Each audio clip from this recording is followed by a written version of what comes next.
Siapa saja sih yang bisa sombong itu, Mas? Jadi gini, orang itu dari punya sepeda terus punya motor, dia mulai muncul kesombongan.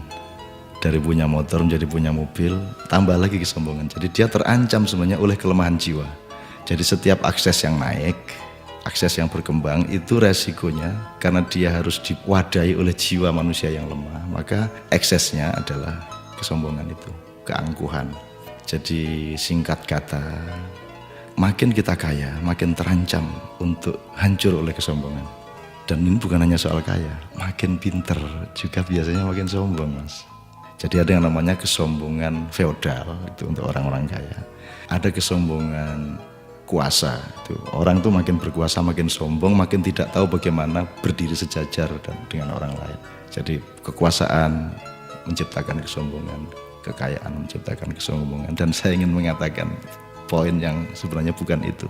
Kepandaian juga sangat berbahaya untuk memunculkan kesombongan kita. Dalam bahasa populer kita sebut keangkuhan intelektual. Tapi yang lebih berbahaya lagi, menjadi orang soleh, orang alim itu juga bisa menimbulkan kesombongan. Jadi banyak orang-orang yang beragama dengan tekun, salah satu hasilnya adalah dia sombong atas orang lain. Diam-diam selalu merasa lebih hebat dari orang lain, lebih masuk surga daripada orang lain, lebih diterima Allah oleh orang lain. Jadi teman-teman sekalian, sesungguhnya ajaran yang paling dahsyat keindahannya adalah ajaran mengenai tawadhu, ajaran mengenai kerendahan hati.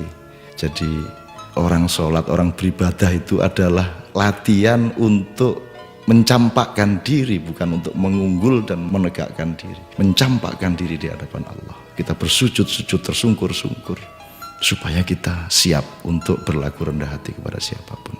Karena sekarang ini betul-betul bukan hanya orang kaya, bukan hanya orang kuasa, bukan hanya orang pintar, tapi orang alim juga sombong. Itu namanya kesombongan kesombongan orang alim. Jadi tidak lantas kita jangan jadi alim supaya tidak sombong, atau jangan tidak kaya supaya tidak sombong, tidak begitu. Tapi kayalah tapi tidak usah sombong, kuasalah tapi rendah hati, pandailah, karena itu menjadi justru lebih arif dan menjadi alim serta solehlah, supaya engkau mampu merendahkan dirimu di bawah orang yang paling rendah pun di kampung-kampung yang kumuh tempat engkau lewat dengan kakimu.